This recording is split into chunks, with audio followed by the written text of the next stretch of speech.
अल्पकाल में ही पुलस्त्य पुत्र मुनिश्रेष्ठ विश्रवा अपने पिता के ही समान तप करने लगे।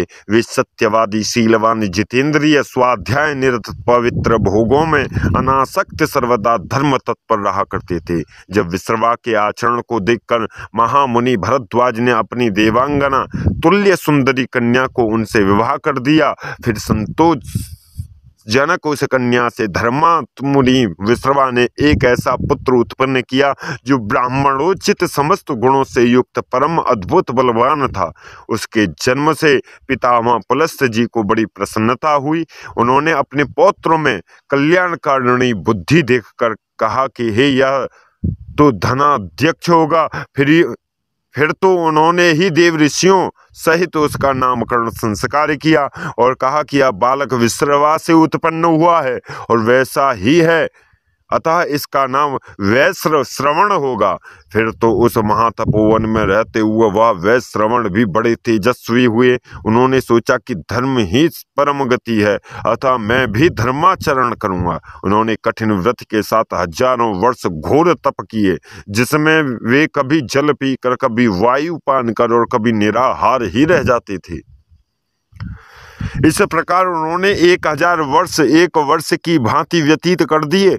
तब तो ब्रह्मा जी उनसे इस तप को देखकर प्रसन्न हुए और इंद्रादिक देवताओं के साथ ले उन्हें वर देने के लिए उनके आश्रम पर पधारे और बोले, हे सुव्रत, हे वत्स, मैं तुम्हारी तपस्या से प्रसन्न हूँ, वर मांगो। तब अपने समक्ष ब्रह्मा जी को उपस्थित देख वैश्रवण ने कहा, हे भगवान, मेरी इच्छा है मैं लोकपाल बनूं और समस्त धन मेरे पास रहे। वैश्रवण की यह बात सुनकर ब्रह्मा जी को और प्रसन्नता हुई।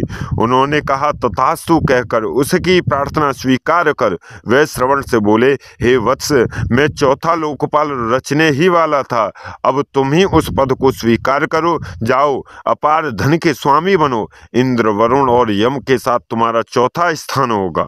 यह सूर्य के समान तेजस्वी पुष्पक विमान है, इसे तुम अपनी सवारी के लिए रख लो और आज से ही देवताओं की समानता प्राप्त करो। अब मैं अपने लोक को जाता हूँ, तुम्हारा कल्याण हो। ऐसा कहकर ब्रह्मा जी अपने लोक को चले गए। ब्रह्मा जी देवताओं के जाने पर धनेश वैश्रवण जी ने हाथ जोड़कर अपने पिता से कहा, हे भगवान, मैंने पितामह ब्रह्मा जी से अभिष्ट वरदान तो प्राप्त किया है, किंतु उन्होंने मेरे रहने का कोई स्थान नहीं बताया है। अतः अब आप ही मेरे लिए किसी ऐसे निवास स्थान का विचार कीजिए जहाँ रहने से किसी भी प्राणी को कष्ट न हो। पुत्र के इस प्रकार कहने पर मुनि श्रेष्ठ विश्रवा बोले, हे धर्मज्ञ, सुनो। दक्षिण समुद्र के तट पर एक त्रिकुट नामक पर्वत है, जिसके शिखर पर एक विशाल पुरी है, जिसका नाम लंका है। विश्वकर्मा ने उसे राक्षसों के लिए बनाया था। वह अमरावती के समान रमणीक है, अतः तुम लंका में ही निवास करो। उससे चतुर्दिक चौड़ी खाई खुदी है और वह यंत्रों तथा शस्त्रों से परिपूर्ण है। वह लंकापुरी रमणीय है, सुवर्ण और वैदुर्य मणि के उसके द्वार हैं। पहले उसमें राक्षस रहा करते थे, किंतु अब विष्णु के भय से वे वहां से भागकर पृथ्वी के नीचे रसातल में जा बसे चुके हैं। तुम वहां जाकर के सुख से रहो, वहां तुम्हें और किसी को कोई भी कष्ट न होगा। तब अपने पिता विश्रवा मुनि के ऐसा कहने पर धर्मात्मा पुत्र वैश्रवण अब राक्षसों की चारों ओर समुद्र से घिरी हुई लंका में प्रसन्नता पूर्वक निवास करने लगा।